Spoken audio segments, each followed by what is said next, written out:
All right, let's talk about crushes. That dizzying, confusing, and sometimes totally amazing feeling. We're going to peel back all the layers of emotion and really look at the science behind why we feel the way we do. I mean, you know the feeling, right? One minute, everything's totally normal. The next, you literally cannot get someone out of your head. Your thoughts are just consumed. Your stomach does backflips, and maybe you even find yourself doing some kind of weird things you wouldn't normally do. It can feel, well, a little bit crazy. And here is the good news. You're not going crazy. Not at all. These super intense feelings, they're a completely normal biological and psychological response. Think of it like a powerful cocktail of hormones and brain chemicals, all mixed together. And understanding them, that's the first step to getting a handle on all of it. So where does it all start? Well, for a lot of us, it kicks off in our early teen years. Puberty just throws our hormones into overdrive, and all of a sudden, our interest in other people becomes incredibly intense. It's like seeing the world in a whole new color. Okay, this slide makes a really important distinction. On one side, you've got lust. That's driven by hormones like testosterone and estrogen. It's that physical drive. But on the other side, you have attraction, and that's all about brain chemicals, specifically dopamine and oxytocin. These are what create those feelings of pleasure and connection that can feel, and this is wild, as powerful and addictive as a drug. So yeah, hormones might get the party started, but the real command center for your crush is your brain. So let's meet the key chemicals that are, pulling all the strings behind the scenes. First up, we have dopamine. This is the feel-good chemical. It's the brain's reward system. Every single time you see your crush or get a text from them, or even just think about them, your brain gives you a little hit of dopamine. That's the rush. That's what makes it feel so exciting. It makes you want more and more and more. It's why a new crush can feel so totally all-consuming. And then you've got this one, oxytocin. You might have heard it called the cuddle hormone or the bonding chemical. Its whole job is to make you feel connected and attached to that person. It pushes you to form a real bond. But, and this is so important, it's so powerful it can literally make you blind to their flaws. We're going to circle back to that in just a minute. And this quote it hits the nail on the head, doesn't it? We talk about the heart all the time. Heartbreak, butterflies, falling in love. But the entire experience, from that first little spark to a deep connection, it's all being directed by the super complex chemistry happening inside our brains. This is exactly why knowing the science is so empowering. It's like having a superpower. It lets you take a step back from all that intensity and just see what's really happening. Your job isn't to stop the feelings, you can't, but it is to understand them. That way, you can make the clear-headed choices, instead of just getting swept away by a chemical wave.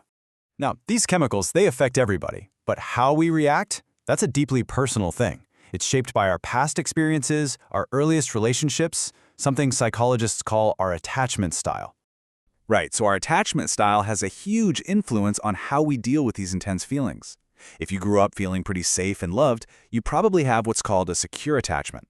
It just makes it easier to connect with people without totally panicking. But if your needs weren't always met, you might have one of the insecure styles. The anxious style, that's where you feel like you have to chase after affection. And the avoidant style is the opposite. You tend to run away or push people away to feel safe. Knowing your own style, that's a game changer. Okay, let's get really practical here, because one of the biggest, most common traps of a new attraction is the belief that you've found someone who is just perfect. So let's take that idea apart. Come on, does this thought sound a little familiar? When we are deep in a crush, our brain is screaming at us that this person is the one, the perfect match, the single best person for us on the entire planet. But it's not real. It's an illusion. It's that oxytocin we just talked about working overtime. It's literally designed to help us bond, and it does that by putting these rose-colored glasses over our eyes. It highlights every single good thing about them and conveniently hides all the flaws, all the red flags, all the imperfections. And that leads to another really important reality check. This whole idea that true love is a one-time only thing, it's a total myth. You will feel attraction again. Life is long, and you're going to meet so many amazing people. So please, don't fall into that trap of chasing someone who doesn't see how great you are just because you're scared you'll never find it again. You will, I promise. I love this analogy because it's so simple but so profound. Chasing after a bus that's already left the stop, it's just exhausting and honestly pointless. It's so much smarter and so much better for you to just wait for the next one, because there is always another one coming. And all of this brings us to the final, and I mean the most important rule for navigating attraction. Above everything else, you have to protect your self-respect.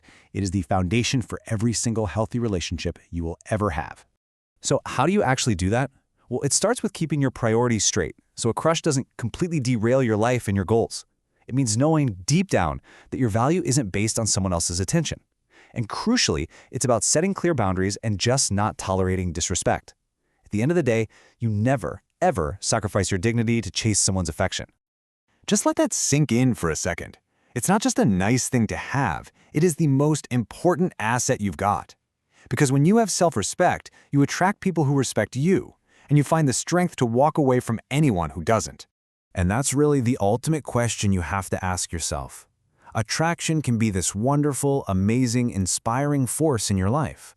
But when you understand the science behind it, and when you make protecting your self-respect your #1 priority, you make sure that it serves you, that it pushes you forward, and that it adds value to your life, instead of becoming something that just drains your energy and makes you feel small.